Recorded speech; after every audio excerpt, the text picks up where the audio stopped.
अन्य समाचार तरफ नजर करिए तो अमदावादना सीजी रोड पर फूटपाथનું કામ અટકાવાયું હતું, જેમાં ભાજપના નેતાઓએ ફૂટપાથનું કામ અટકાવ્યું હતું। કોન્ટ્રાક્ટરે જરૂરિયાતથી મોટો ફૂટપાથ બનાવતા વિવાદ થયો હતો। ફૂટપાથ મોટી બનાવતા રોડ સાંકડો થયો હોવાનું સામે આવ્યું। સ્ટેન્ડિંગ કમિટીના ચેરમેન મેયરે કામ બંધ કરાવ્યું।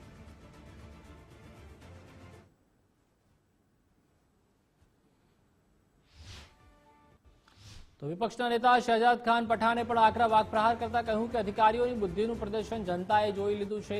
એસી કેબિનમાં બેસીને ટેન્ડર બનાવવામાં આવે છે, પરિણામે રોડ કરતા મોટો ફૂટપાથ બનાવી દેવાયો। બેદરકાર કન્સલ્ટન્ટોને બ્લેકલિસ્ટ करवानी પણ તેઓએ માંગ કરી। आज अहमदाबाद शहर की जनता ने मीडिया के माध्यम से देखा है, अहमदाबाद म्युनिसिपल कॉरपोरेशन में बड़े बड़े अधिकारी एसी कैबिन में बैठकर टेंडर बनाते हैं, टेंडर की डिजाइन बनाते हैं।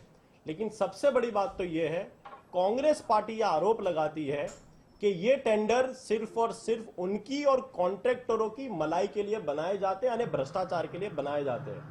सीजी रोड पर गिरीश कोल्ड ड्रिंक से मीठा कली 4 रास्ते पर एक रोड की एक सड़क का कार्य चल रहा है, जहां पर सड़क से अधिक फुटपाथ को बनाया जा रहा है। ये साफ बताता है कि किस प्रकार से अहमदाबाद म्युनिसिपल कॉरपोरेशन के रोड प्रोजेक्ट के अधिकारी करोड़ों रुपए के रोड की डिजाइन इस प्रकार से बनाते हैं। गिरीश कोल्ड ड्रिंक थी मीठा खरीने जोड़तो जे रोड छे त्यां આગળ डेवलपिंग काम चालू હતું અને ટ્રાફિકની મોટી સમસ્યા હતી।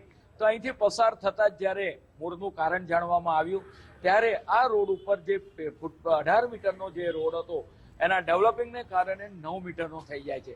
હાલ સિટીની અંદર તમામ રોડો 9 મીટરના હોય તો એને 12 ના કરવા, 12 હોય તો 15 ના કરવા, એને પહોળા કરવાની કામગીરી ચાલી રહી છે।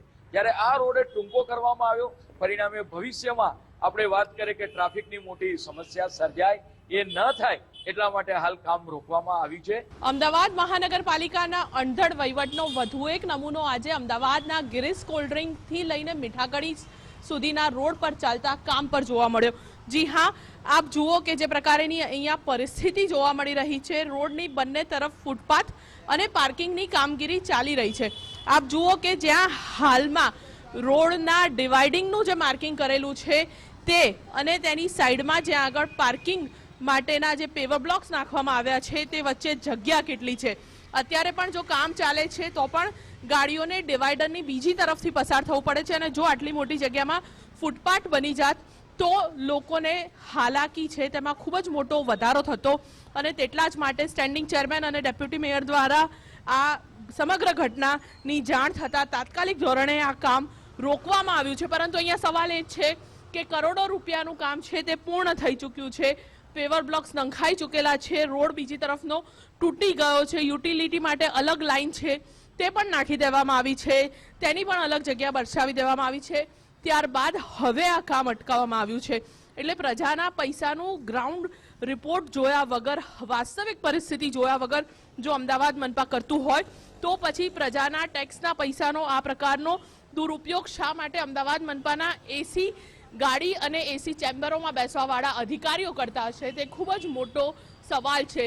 ગ્રાઉન્ડ પરિસ્થિતિ જોઈને કામ મંજૂર કરવા તેટલા જ માટે જરૂરી બને છે કે આ પ્રકારની પરિસ્થિતિ અમદાવાદ શહેરની અંદર ઊભી ના થાય। કેમેરામેન અંકિત દવે સાથે રીમા દોશી, ગુજરાત ફર્સ્ટ, અમદાવાદ।